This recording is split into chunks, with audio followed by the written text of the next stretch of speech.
mendengar ini dan juga ada gerimis, tapi ini Tuhan memberikan kepada kita untuk pertemuan kita pada malam hari ini. Tapi dengan demikian, walaupun dengan keadaannya gerimis begini, dingin begini, kita masih berjumpa di sini, dan itu juga kita harus mengucap syukur kepada Tuhan. Saudara-saudara sekalian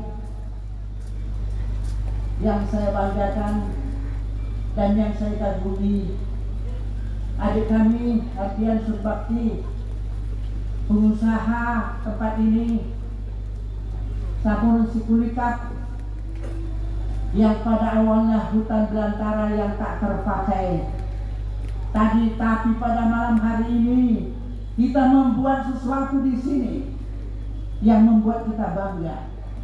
Saya bangga kepada saudara Ardian. Apa yang telah lakukan ini adalah yang terbaik untuk saudara-saudara.